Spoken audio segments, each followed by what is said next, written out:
Alors, Monsieur le Président, mais même le commandant Marcel, le capitaine Marcel, je veux dire, dans ses différentes et variantes déclarations, n'a jamais dit que c'est le président Dadis qui m'a envoyé au stade. Je précise clairement, je dis, dans ces différentes et variantes déclarations. Chacun peut avoir une idée de ce que je veux dire. Il n'a jamais dit. Mais, bon sang. Le colonel Kéboro lui-même, qui est allé au stade, qui était un officier, lui aussi. Les gens, tellement qu'on veut chercher à atteindre le président Dadis, on dit non, que quand Dadis, le Kéboro communiquait avec les leaders, il a communiqué avec le président Dadis. J'ai posé la question ici au témoin journaliste Boubacar Al-Gassimo, qui a dit non, que lui n'a pas vu ça. Personne n'a dit ça ici. Que les deux ont communiqué, qu'ils recevaient des instructions. Ça n'a jamais été dit. Les témoins sont venus ici. Donc, Monsieur le Président, en dehors de ces allégations, aucun élément de preuve n'a été brandi ici. Aucun élément sur cet aspect par rapport à l'ordre donné à qui que ce soit de se rendre au stade. Jamais. Mais on est allé jusqu'à dire que le président Dadis était au stade. Mais voyez-vous que parfois on crée des choses pour attirer l'opinion publique vers soi par rapport à ce qu'on va dire. Parce que quand on dit que le président était au stade, non, tout le monde est tout de suite tenté de croire, oui, ça pourrait être vrai, et ainsi de suite. Mais à cette barre ici, mais il y a une des questions même que le ministère public a posées au capitaine Dadis par rapport même à l'issue de ses cours, pour dire qu'il serait monté dans un véhicule marque Isuzu. Mais je m'attendais à ce qu'il puisse brandir quand même une preuve de ce genre-là ici, quand on projetait les pièces à conviction. Je m'attendais, Monsieur le Président, à ce qu'il en fasse exploitation de cette question-là ici. Mais cela n'a pas été fait. Moi, j'ai été surpris. J'ai été surpris de dire que ça, la démonstration n'a pas été faite. Parce que pour moi, quand je pose une question, je m'attends à une réponse pour en faire une exploitation au moment donné. À un moment donné. Mais ça n'a jamais été fait. Est-ce que veut dire que le ministère public a reçu cette information-là sur les réseaux sociaux ou quelqu'un qui est venu lui dire ça sans preuve, il voulait en poser au président Dadis pour savoir est-ce que c'est vrai ou faux. Mais l'issue de ces cours, dans la chambre d'un président, un chef de l'État, est-ce que ça c'est une information ça? Ce n'est pas une information, c'est normal. Ça c'est partout.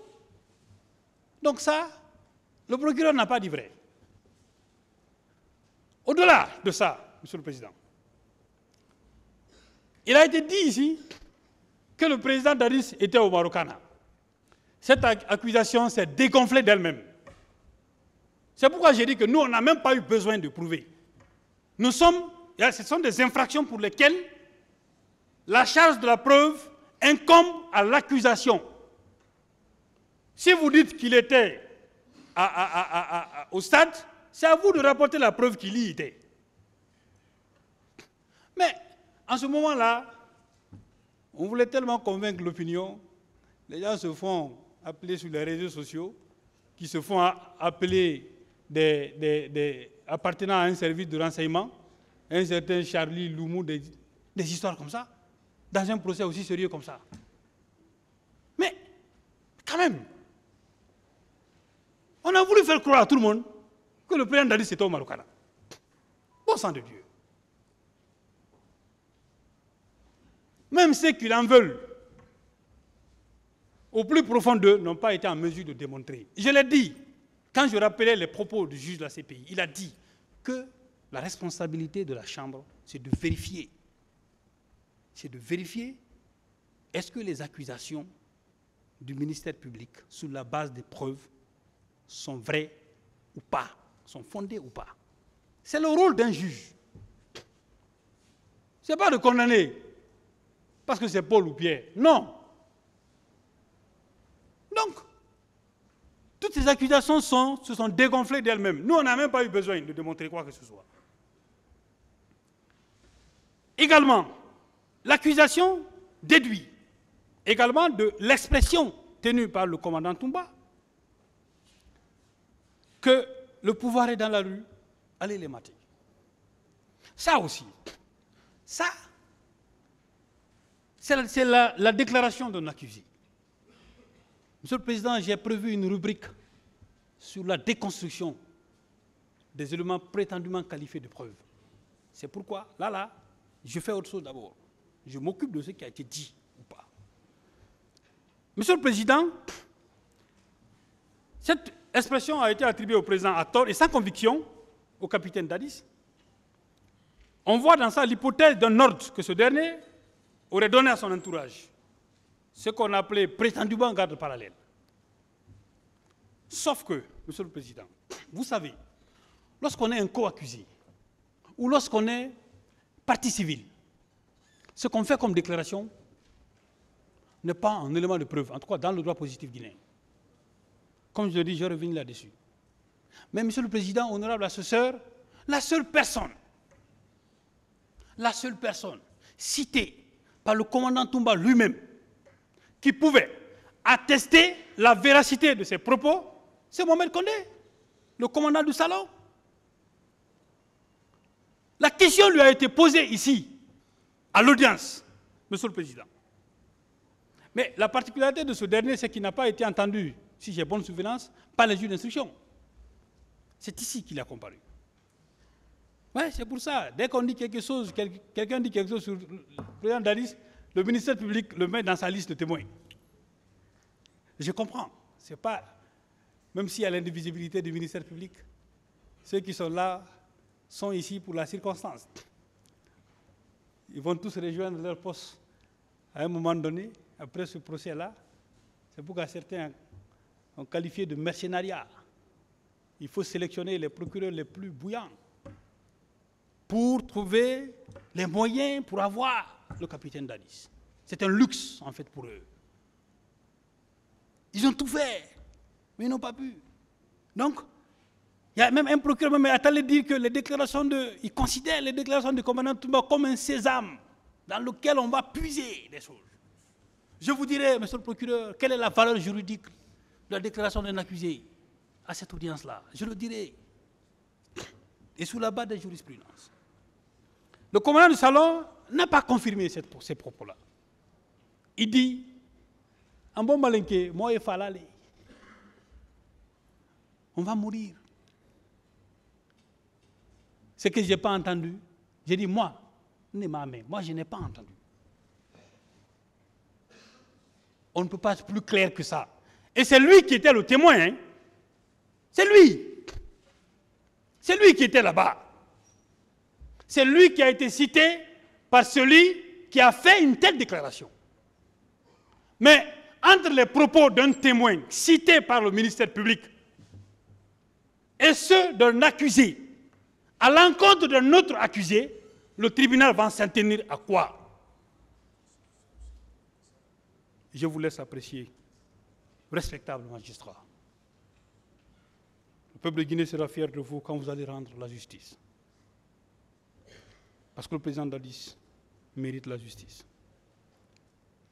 Pour vous aider, la déclaration, les auditions ou la déposition des témoins de Mohamed Kondé ont été tenues le 8 janvier 2024. Alors, Monsieur le Président, puisque c'est lui seul qui peut départager, qui peut confirmer est-ce que ces propos ont été tenus ou pas, vous en tirez les conséquences. Monsieur le Président, honorable assesseur, Monsieur Mohamed Kondé, commandant du salon, Escobar, c'est son nom ça, étant le seul témoin connu, je dis bien le seul témoin connu de cette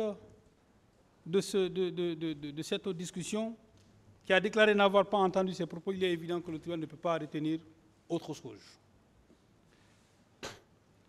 Monsieur le Président, je l'ai démontré que les partis civils ont dit ici que le capitaine Dadis, on leur a reposé des faits d'omission parce qu'ils étaient en manque d'arguments. Le président n'aurait pas pris de mesures pour préserver ou empêcher ou faire cesser le massacre.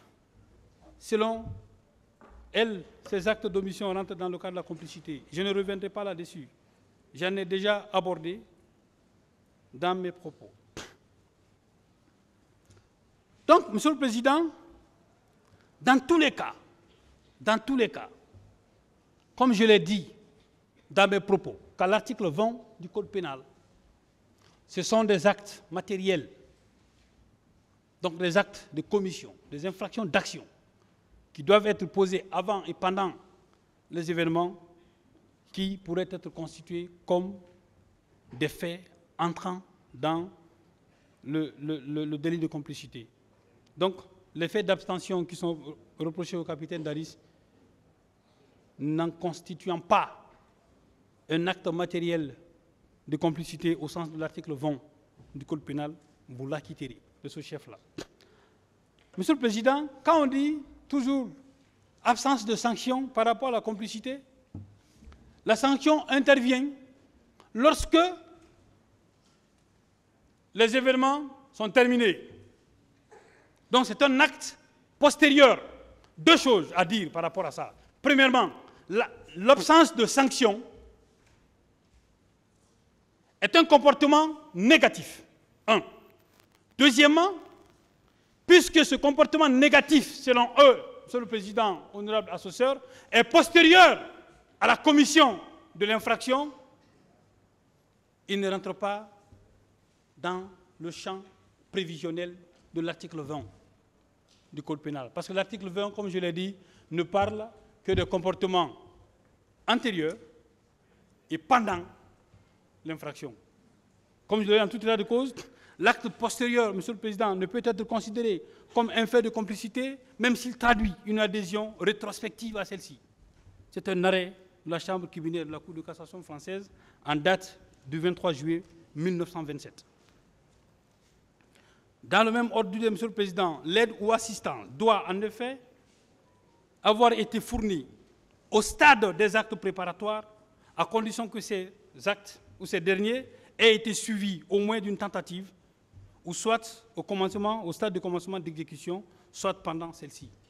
Donc l'acte postérieur, posé ou pas par un complice, ou par une personne poursuivie pour complicité, ne peut être retenu contre lui parce que ne rentrant pas dans le champ prévisionnel de l'article 20 du Code pénal. Donc on peut être convenu, Monsieur le Président, que la complicité ne peut pas être retenue à l'égard du président Dadis. C'était l'infraction phare du ministère public, et puisque lui-même, il sait, bien entendu, que cette infraction ne peut pas tenir, le ministère public est allé ailleurs. Mais on est d'accord que le ministère public n'a pas requis par rapport à la complicité. C'est pourquoi j'ai beaucoup parlé sur cette question de la partie civile. Après, il y a une autre infraction qui est dans le code, qui est dans l'ordonnance de renvoi. Mais je n'ai rien compris. J'ai l'impression que les juges n'ont pas lu. Bon, bref. On dit qu'il y a eu l'incrimination tendant à établir le délit d'entrave aux mesures d'assistance et de l'omission de porter secours. Mais moi, j'ai cherché l'infraction là, dans le code pénal de 1998, mais je n'ai pas trouvé. Ça existe dans le code pénal actuel. Mais je n'ai pas vu ça dans le code pénal de 1998, qui était en vigueur au moment des faits. Pourquoi les juges d'instruction vont prendre ça et coller ça au président Dadis? Moi, je ne comprends pas. Je ne parlais pas de cette infraction, Monsieur le Président, parce que cette infraction se heurte, ou la prévision de cette infraction se heurte au principe de la légalité des délits et des peines. Ce n'était pas incriminé au moment des faits, en 1998, le code pénal. Si je me trompe, on me rectifiera. Mais j'ai pris mon temps pour lire. Monsieur le Président, puisque le président Dadis, aucun de ses comportements, la complicité ne peut être retenue à son égard, je sollicite qu'il vous plaise de l'acquitter purement et simplement sur le fondement des dispositions combinées des articles 442 et 544 du Code de procédure pénale. j'en viens à la déconstruction des éléments prétendument qualifiés de preuves par certaines personnes. Monsieur le Président, honorable assesseur, je reviens sur le témoignage d'un monsieur qui se fait appeler Youssouf Touré alias Joly. Monsieur le Président, je me suis efforcé, je me suis donné la peine. J'ai fait violence sur moi-même pour ne pas l'interroger. Peut-être qu'il me dira, il aurait pu dire que, c'est ce que j'ai dit au bâtonnier, il aurait pu dire, mais M. Samori était là-bas, lui aussi, 700 millions, moi je vais donner ça à un témoin. Mais ouais, nous on est maudits quoi. C'est quand même. Mais je vais vous dire deux choses sur lui. Deux choses. Le boulot de ce monsieur, c'est la diffamation, la dénonciation calomnieuse et les injures publiques. Voici son boulot. Moi, je parle de faits précis. Et on ne pourra pas me démontrer le contraire. Monsieur le Président, cet individu est venu à cette audience pour exprimer la haine qu'il a gardée pendant longtemps contre le capitaine Dadis. Ce au mépris de son serment, en violation systématique des dispositions des articles de l'alinéa 4 de l'article 224 du Code de procédure pénale. Que dit ce texte, Monsieur le Président? L'article dit, avant de commencer leur déposition, les témoins prêtent le serment de parler sans haine et sans crainte de dire toute la vérité. C'est ce que dit l'alinéa de l'article 424, sans haine. Je vais vous montrer pourquoi il est haineux. J'ai décidé de ne pas l'interroger à la suite d'une seule question qui lui a été posée par mon confrère M. Pépé Antoine. Une seule question. Et c'est la seule question que je voulais lui poser. Pourquoi a-t-il décidé de venir témoigner? Pourquoi? Je suis convaincu que c'est l'un des individus qui ont été rapportés au ministère public. Non, il y a quelqu'un ici, lui il peut. Mais c'est comme ça qu'on a cherché les preuves dans ce dossier. C'est comme ça, les autres vous diront, quand on dit que des armes ont été fournies, instruction des armes, qu'on a fourni des armes, quelle catégorie? Quel calibre? Quelles sont les caractéristiques de l'arme?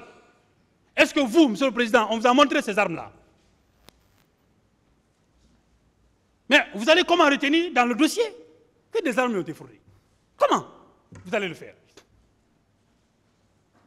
Ce procès-là, il est public. On le sait, tous les professionnels de droit le savent ici. Un témoin ne doit pas suivre les débats. Un témoin ne doit pas suivre les débats avant sa déposition. Mais le procès là, mais il est publié partout. Les gens colportent des choses là-bas et on prend des individus faits spécialement pour ça, pour venir détruire l'image et l'honorabilité des gens. Pourquoi j'ai dit qu'il est haineux? Quand on lui a posé la question, il dit, moi, toute personne qui trahit Ousmane Konté, je vais régler son compte. Je vais dire tout ce que je sais de toi. Toute personne qui trahit Ousmane Konté. Parce que Ousmane Konté, nous, et lui avec Dadis, c'est l'impact qu'on ne doit pas trahir les autres. Lui, c'est la raison pour laquelle il est venu témoigner contre le président Dadis. Même quand tu l'entendais, il parlait avec haine. Que dit le texte? Le texte dit que le témoin doit déposer sans haine. Au moment où, Monsieur le Président, vous avez constaté dans cette déclaration qui a été faite ici, où il dit que son problème avec le président Dadis, c'est que ce dernier aurait trahi Ousmane Konté, il aurait mis Ousmane Konté en prison. C'est pour ça que lui, il est venu témoigner contre le président Dadis. Le législateur n'est pas nécessairement un juriste. Le législateur, c'est des personnes qui appartiennent à la société, qui sont élues par le peuple de Guinée, à l'Assemblée nationale et qui votent les lois. Ils savent que lorsqu'on témoigne, Monsieur le Président, honorable assesseur, a une haine ou un antécédent avec un accusé, il ne dira pas quelque chose de bon sur lui. Monsieur le procureur, vous auriez dû trouver un autre témoin. Ce monsieur ne peut pas témoigner contre le président Dadis. Il a exprimé sa haine. Et on a vu cette haine-là. Mais toutes les personnes, quand on est chef d'État, beaucoup de choses peuvent être faites. Un pays où on règle les comptes des gens. C'est un pays de règlement de comptes. C'est pourquoi j'ai dit au capitaine Dadis qu'il doit rester tranquille. Je comprends son agacement. Le fait que vous vous levez souvent parce que vous n'êtes pas d'accord avec certains propos, on vous comprend, vous n'êtes pas habitué à la justice. Et c'est pour ça que je demande à M. le Président et à ses assesseurs de comprendre cette position du président Dadis. En France, le maréchal Pétain. Mais il est allé, lui, jusqu'à dire que les juges là n'ont pas la légitimité de le juger. Heureusement, le président, lui, n'a pas fait ça. Lui, il est allé jusqu'à dire ça. Le président qui vient d'être condamné au niveau de la Mauritanie, il a eu les mêmes propos, durs à l'égard des magistrats qui avaient ce dossier.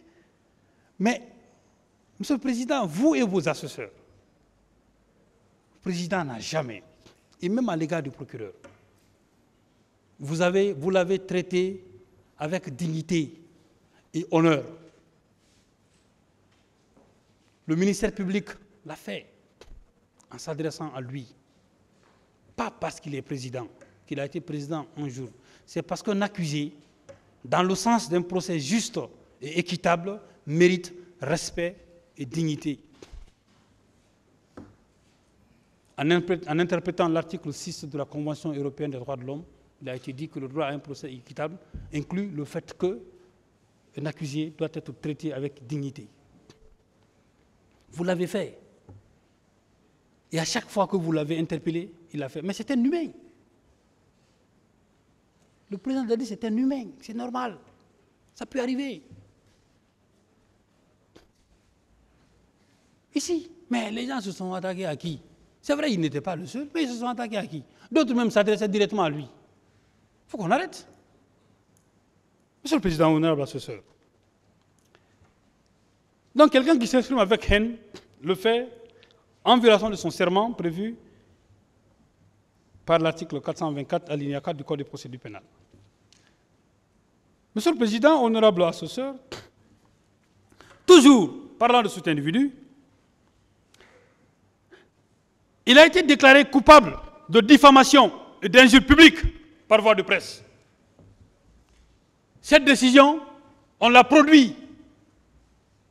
Et une décision contre laquelle il n'a pas fait appel. Une décision qui est devenue définitive. Monsieur le Président, le fait que cette décision soit devenue définitive, quand on vous condamne pour diffamation et que la décision devient définitive, ça veut dire que vous êtes un menteur. C'est ce que ça veut dire, hein, que vous n'avez pas dit vrai. Mais quelqu'un qui a été condamné pour ne pas dire vrai, qu'est-ce qu'il va dire vrai devant une juridiction criminelle comme la vôtre? La diffamation, Monsieur le Président, par définition, on dit toute allégation ou imputation qui porte atteinte à l'honneur ou à la considération de la personne ou du corps auquel il appartient. Il est imputé. Diffamer veut dire que ce que vous avez dit là, ce n'est pas vrai. Vous n'avez pas rapporté la preuve de ce que vous avez donné. Des accusations qu'il a portées sur des confrères. Vous entendrez. Parce que nous sommes un barreau sérieux, Monsieur le Président. Le bâtonnier s'est saisi du contentieux. L'instruction est en cours. On va lui coller un bon procès. Je serai content d'être ce jour-là à la partie civile pour rétablir et restaurer l'honneur de nos confrères, Monsieur le Président, honorable assesseur. Donc, cette décision ayant acquis l'autorité de la chose jugée irrévocable, et qu'il comparaît devant vous, il ne comparaît pas devant vous un homme sincère. Il a été condamné par des juges comme vous, Monsieur le Président, honorable assesseur. Sa déclaration vaut quoi? Moi, quelqu'un qui a été condamné pour mensonge, c'est ça. En fait, pour le commun des mortels, quand on te condamne pour diffamation, on a dit que tu es menteur. On te condamne pour mensonge. Est-ce que lui, là, sa déclaration peut valoir quelque chose devant moi? C'est pourquoi je me suis gardé de ne pas l'interroger. Moi, Monsieur le Président. Il n'en valait pas la peine. Monsieur le Président, je reviens sur la valeur juridique des déclarations d'un co-accusé ou d'une partie civile dans un procès pénal.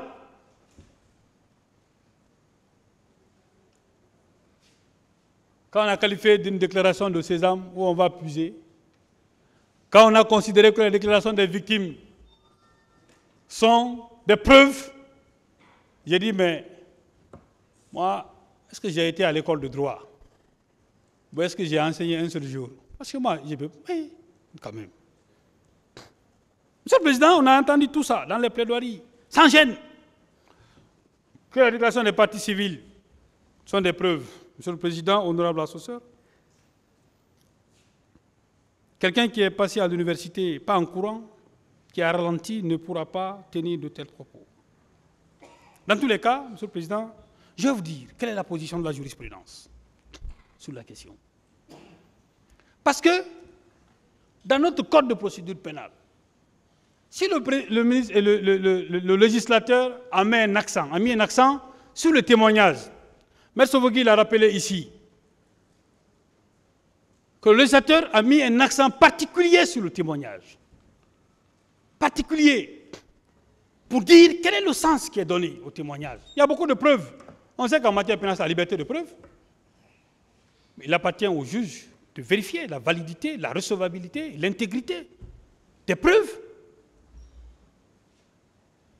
Mais quelle est la valeur de la déclaration d'une partie civile ou d'un accusé dans un procès pénal? À cette question, la chambre criminelle, la Cour de cassation française, a apporté une réponse dans un arrêt récent qui date du 15 juillet 2021. 15 juillet 2021. Voici le raisonnement, Monsieur le Président. La Cour dit ceci, cette haute juridiction dit ceci. Si l'audition du témoin acquis au débat, tenu de prêter serment, de dire la vérité, est, du fait de ce formalisme solennel, de nature à constituer un élément de preuve permettant de fonder la culpabilité de l'accusé, celle de la partie civile, partie au procès, au même titre que l'accusé, lesquels ne prêtent ni l'un ni l'autre serment de dire la vérité, relèvent, en l'absence d'une telle prestation de serment, du simple renseignement. Je répète, Monsieur le Président, c'est fabuleux cette jurisprudence. C'est pourquoi les juges doivent faire un exercice de pédagogie, de compréhension du droit. Je suis toujours peiné si un juge rend une décision sur une considération qui n'est pas la loi. Parce que vous ne produisez pas, vous ne faites pas avancer le droit. Je répète, si l'audition du témoin acquis au débat, tenu de prêter serment, de dire la vérité, est, du fait de ce formalisme solennel, de nature à constituer un élément de preuve permettant de fonder la culpabilité de l'accusé, celle de la partie civile, partie au procès, au même titre que l'accusé, lesquels ne prêtent ni l'un ni l'autre serment de dire la vérité, relèvent, en l'absence d'une telle prestation de serment, du simple renseignement. Quel enseignement on peut tirer de cette jurisprudence, Monsieur le Président? Quel enseignement? Je résume pour dire que pour les juges de la Cour de cassation française, la chambre criminelle, les déclarations d'un co-accusé ou d'une partie civile qui ne prête pas serment ne valent qu'à titre de simple renseignement. Monsieur le Président, vous, votre juridiction, vous êtes saisi ici à la suite d'une information. Mais en matière pénale, ou en procédure pénale, il y a une sorte d'escalier sur la question de preuve ou de l'innocence ou pas de quelqu'un. Au stade, Monsieur le Président, de la première comparution devant un juge d'instruction, le juge d'instruction, sur le fondement de l'article 143 du Code de procédure pénale, recherche est-ce qu'il existe des indices graves ou concordants pour pouvoir inculper la personne. Le texte dit indices graves ou concordants. Les indices, ce sont des éléments factuels qui laissent penser que la personne qui comparaît pour la première fois devant le juge d'instruction a participé à la commission d'une infraction.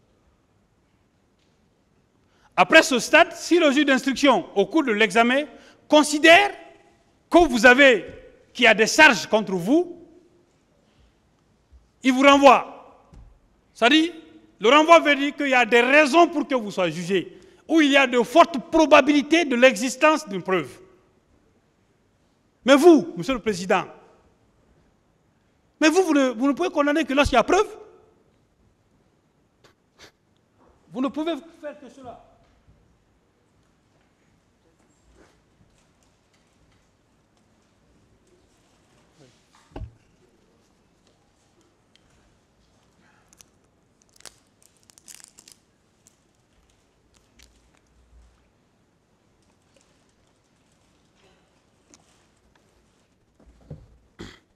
Je m'excuse, Monsieur le Président. Vous ne pouvez faire que ça, que condamner que lorsqu'il y a preuve. Vous, la probabilité n'est pas permise. À ce stade, ce n'est pas de l'approximation, c'est de la certitude. C'est de la certitude. Alors, Monsieur le Président, si l'on part du principe que les déclarations d'un co-accusé et celles d'une partie civile ne valent que de simples renseignements, toutes les accusations contre le président Dadis tombent à l'eau. Dans tous les cas, Monsieur le Président, vous apprécierez, je vous prie de bien vouloir acquitter le capitaine Dadis. Il doit rentrer chez lui. Il n'a rien fait. Monsieur le Président, je reviens sur le deuxième point de ma plaidoirie, sur la fameuse question de la requalification. Je vous ai dit, Monsieur le Président, je vais vous épargner de beaucoup de choses. Je vais vous épargner de beaucoup de choses qui ont déjà été dites ici. Et, Monsieur le Président, j'ai eu à me prononcer là-dessus, sur l'opportunité de requalifier les faits. Le ministère public et certaines parties civiles, pour reprendre le doyen Paul Yomba, ne voyant plus de recettes dans leur accusation pour étayer les faits pour lesquels, ou craignant que certains accusés les échappent, a décidé de vous demander de requalifier les faits en crime contre l'humanité ou en responsabilité de commandement.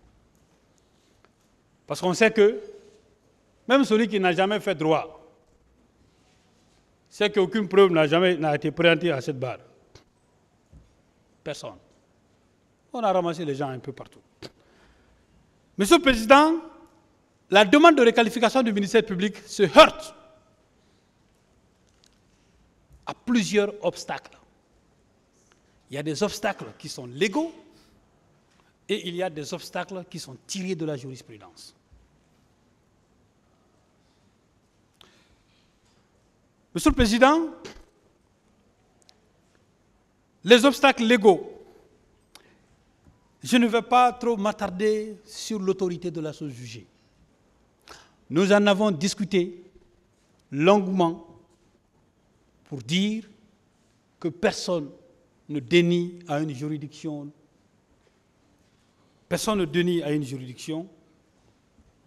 le droit de restituer aux faits leur véritable qualification. Personne. On vous a posé un problème et le juge est la bouche de la loi. Le juge doit dire le droit. Vous devez donner un sens à tout. On vous a dit que la question de la requalification a été posée au niveau des juges d'instruction, puis au niveau de la Cour d'appel, mais également à la Cour suprême. La Cour suprême, son rôle, c'est d'assurer l'unité dans l'interprétation de la règle de droit par les juridictions de fond. C'est-à-dire que elle est juge de droit, elle ne juge pas les faits. Donc elle doit assurer une unité d'interprétation. La Cour suprême s'est prononcée sur la question, Monsieur le Président, honorable assesseur, pour dire que, en réalité,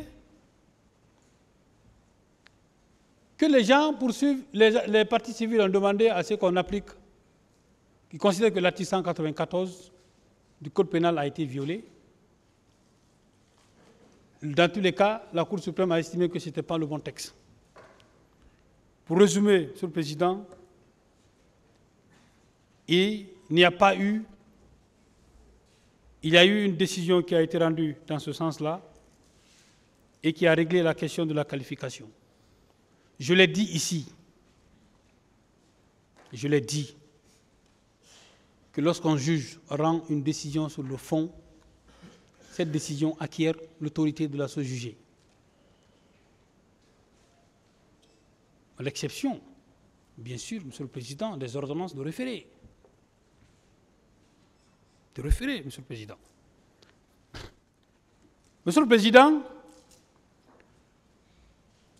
mais je vais juste m'interroger sur l'intérêt de la question de la requalification par le ministère public. Pour ça, Monsieur le Président, il y a des impératifs, des questions qu'il faut répondre.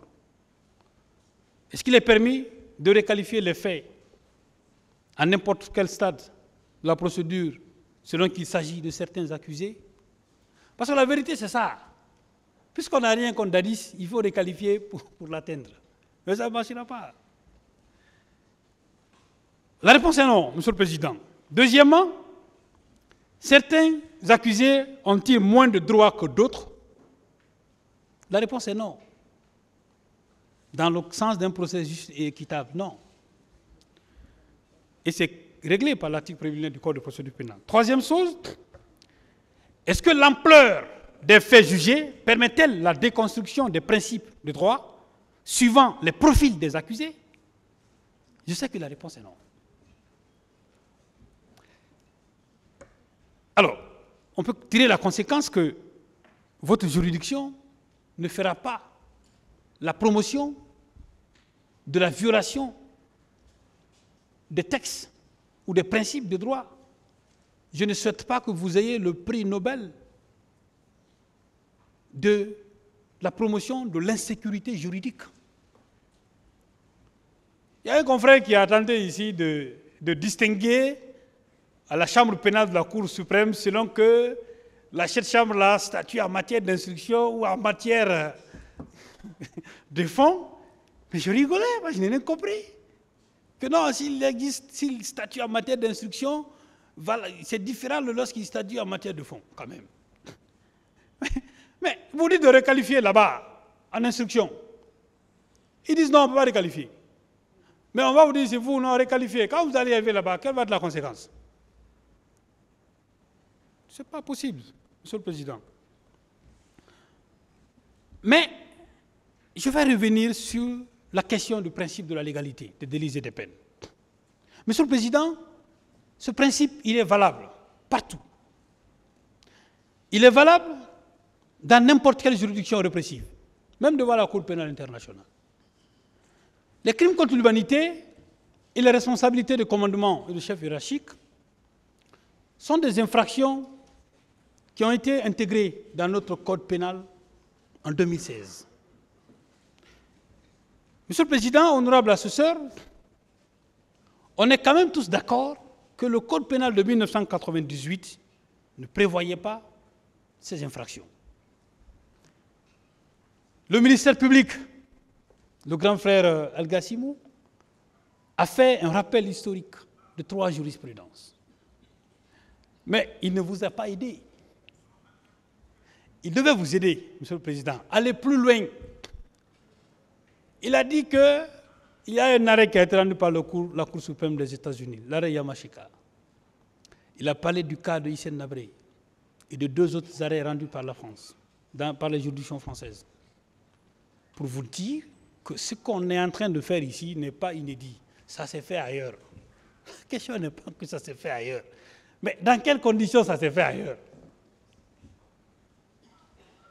Dans quelles conditions? Maintenant, lorsqu'il dit que dans l'arrêt Yamashika, Monsieur le Président, honorable assesseur, la Cour suprême des États-Unis a rendu cette décision. Est-ce que c'est en application du statut de Rome? Est-ce que c'est en application du statut de Rome? Parce que le procureur veut justifier l'application, la possibilité pour votre juridiction d'appliquer le statut de Rome dans le présent contentieux. C'est tout, hein? C'est pour ça qu'il a fait ça. Mais sauf que, il a péché un peu, parce qu'il aurait dû aller un peu plus loin. Mais les États-Unis, ils ont leur loi à eux là-bas. On n'est pas dans le même système. Après, il est allé plus loin pour dire que la France, où notre pays a hérité son système judiciaire, a fait la même chose. Mais est-ce que c'est en application du statut de Rome? Est-ce que c'est en application d'un traité international? Non. Non, Monsieur le Président. À l'heure où je vous parle, à cause du mandat d'arrêt qui a été lancé contre le Premier ministre israélien, Benjamin Netanyahou, à cause de ça, mais cette cour-là, elle est menacée aujourd'hui. Au Congrès américain, ils ont voté là-bas. Il y a même une sanction que, si c'est entériné, contre les juges de cette juridiction, qui fait appel aujourd'hui aux Nations Unies. Quand même. Puisons dans nos textes. Bon, il n'a pas peu. Cet exercice-là, moi, je suis resté sous ma faim. Et puis, on a fait cas également du procès Hissène Habré. Mais dans quelles conditions? Il a été jugé au Sénégal. Et c'est souvent la loi sénégalaise. Il a fallu une convention entre le Sénégal et la Belgique pour instituer un tribunal à cet effet pour le juger. Donc, le crime contre l'humanité, c'est une infraction qui n'était pas intégrée dans notre corpus législatif au moment des faits. C'est pourquoi, Monsieur le Président, puisque le processus d'internalisation n'était pas achevé, on parlait, Monsieur le Président, en ce moment, d'une incrimination inachevée. Incrimination inachevée. Quel est l'intérêt de l'intégration des crimes contre l'humanité dans le code pénal de 2016? Quel est l'intérêt? Si on peut faire simplement application du statut de Rome, mais on n'en a pas besoin. Il y a eu tellement de démonstrations juridiques, les conventions légalement ratifiées, hein, on force l'exécutoire sur le territoire. Vous avez fait de belles théories. De belles théories de droit. Théorie moniste, théorie dualiste. Sans dire à quelle théorie la Guinée est rattachée. Mais moi, je vous dirai pourquoi. Comment on détermine tout à l'heure ces théories-là. Mais jamais. Le législateur, quand même, a décidé d'internaliser. Pourquoi? Même Monsieur le Président, je vais vous dire, honorable assesseur, la Cour pénale internationale, le statut de Rome, a été institué pour donner une compétence universelle à la Cour. Maître Béreté l'a brillamment expliqué la dernière fois. Est-ce que c'est comme ça, la façon dont on est en train de faire là? Et si c'est comme ça, on juge des crimes contre l'humanité? Est-ce que c'est la même procédure? C'est différent, c'est pas comme ça qu'on juge les crimes contre l'humanité. C'est pas comme ça. On veut vous dire d'appliquer le statut de Rome dans 2 cas. C'est-à-dire la prévision de l'infraction, mais les peines. Même quand vous lisez l'article 77 du statut de Rome, vous remarquerez que ces peines-là, c'est pour la Cour. Que la Cour peut faire application des peines ci-après. Et puis on dit aux États, il est loisible aux États de prévoir des thèmes, des peines. Ça veut dire que ce soit la France, que ce soit tous les pays modernes aujourd'hui, d'autres qui ne reconnaissent pas même la compétence de la Cour, ont essayé d'intégrer dans leur arsenal législatif pour pouvoir faire application à leurs citoyens. Monsieur le Président, honorable assesseur, ce qui me permet de revenir sur la question des théories qui ont été développées. C'est vrai, on enseigne aux étudiants que la doctrine est source du droit, mais c'est contesté parce que c'est une source indirecte du droit. Mais il faut qu'on dise, quand ils disent que la Guinée appartient à ceux qui prônent la théorie moniste, pour dire que lorsque le traité est ratifié, il doit être appliqué sur le territoire national. Je vais vous lire, Monsieur le Président, honorable assesseur, les dispositions de l'article 10 du traité de l'OHADA. Monsieur le Président, l'article 10 du traité dit ceci par rapport aux actes uniformes de l'OHADA.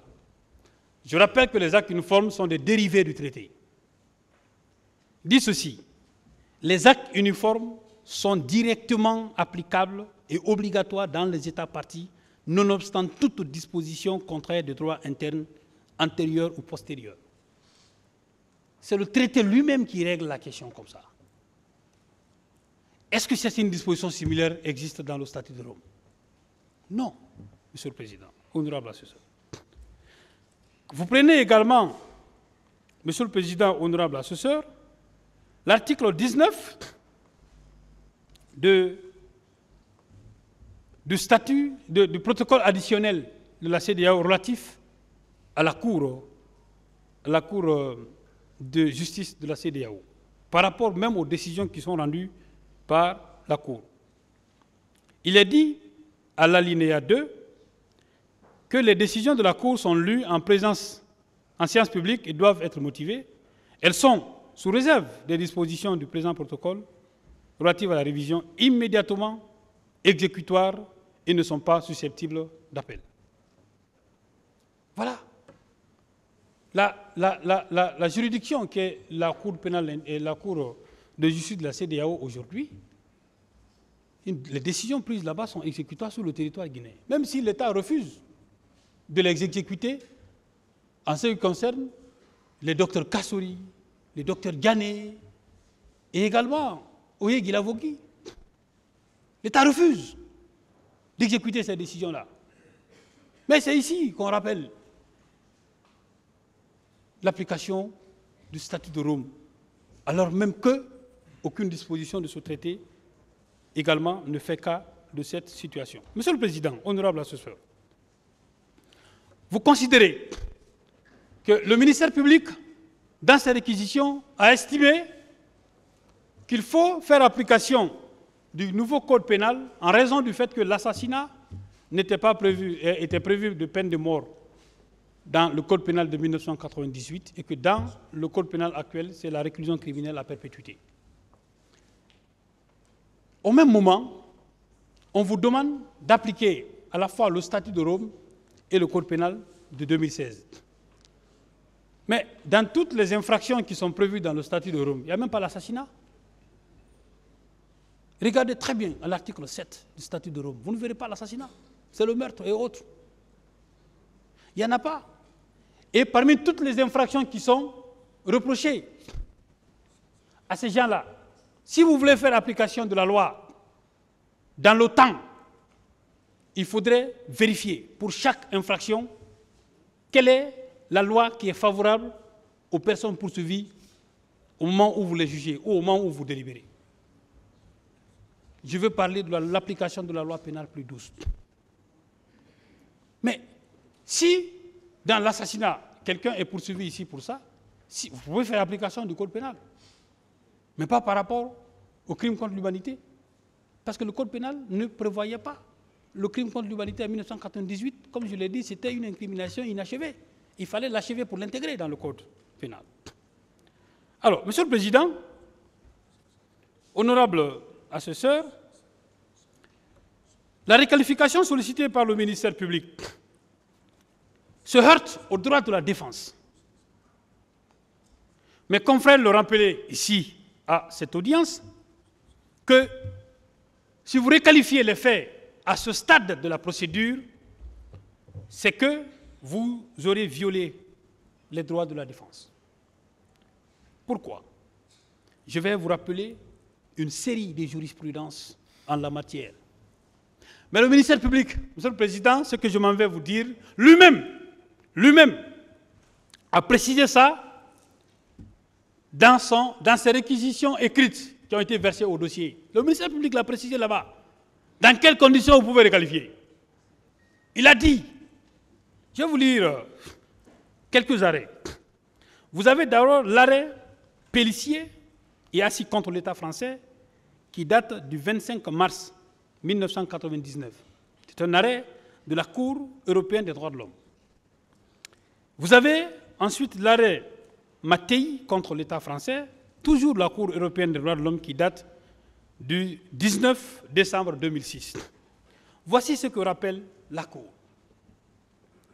La Cour rappelle les dispositions du paragraphe 3 de l'article 6 de la Convention européenne des droits de l'homme montrent la nécessité de mettre un soin particulier à notifier l'accusation pesant contre un accusé et donc la qualification juridique que la juridiction pourrait retenir à son encontre est une condition essentielle de l'équité de la procédure. La Cour ajoute en précisant ceci, si les juridictions de fond, comme la vôtre d'ailleurs, si les juridictions de fond disposent, lorsqu'un tel droit leur est reconnu en droit interne, de la possibilité de requalifier les faits dont elles sont régulièrement saisies, elles doivent s'assurer que les accusés ont eu l'opportunité d'exercer leur droit de défense sur ce point d'une manière concrète et effective en étant informés en temps utile de la cause de l'accusation, c'est-à-dire des faits matériels qui sont mis à leur charge et sur lesquels se fonde l'accusation, mais de la qualification juridique donnée à ces faits et d'une manière détaillée. Mais on se rappelle tous ici, le débat de la requalification, quand ça s'est posé ici, à cette audience-là, et que nous avons donné notre avis sur l'opportunité de requalification. Parce que c'est ce débat qui a été posé. L'opportunité de requalification. Si le tribunal veut requalifier, le tribunal fait quoi? Le tribunal met en demeure les accusés de s'expliquer sur la qualification envisagée. C'est ça. Mais, Monsieur le Président, la défense a eu raison de faire appel d'une décision joignant cette question au fond, parce que nous considérons que la demande que le ministère public a prononcée n'est pas une exception qu'on va joindre au fond, c'est un incident contentieux qui se règle ici à l'audience. C'est un incident contentieux. Ce n'est pas une exception de procédure. Mais, d'accord, le juge est souverain. Le juge est souverain.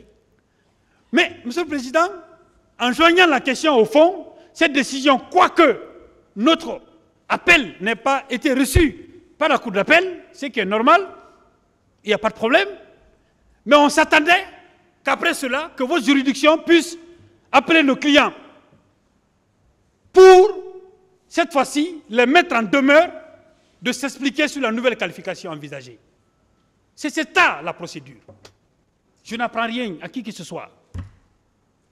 Mais on est parti directement à la confrontation. La confrontation, c'est quoi? C'est lorsqu'il y a des points de divergence entre les déclarations des différentes parties à l'audience. Ce sont sur ces points qu'on confronte les parties. Et le tribunal, Monsieur le Président, j'ai tellement d'admiration pour vous. Vous avez été très rigoureux dans l'appréciation de ces éléments-là. Très rigoureux.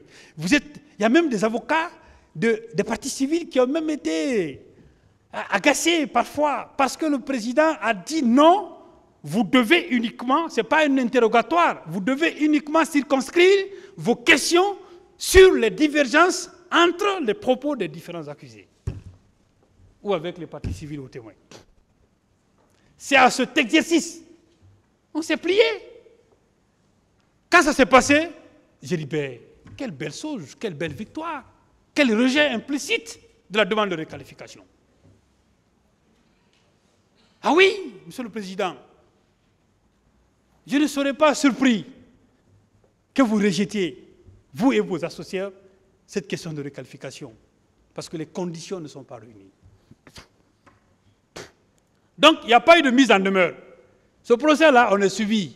Le droit, là, il est universel. Il n'y a pas de nouveau droit qu'on applique dans cette audience-là, ou à l'occasion de ce procès. Ou bien c'est parce que c'est ce procès que tout va changer. Vous l'avez rappelé, Monsieur le Président, et nous sommes d'accord avec vous.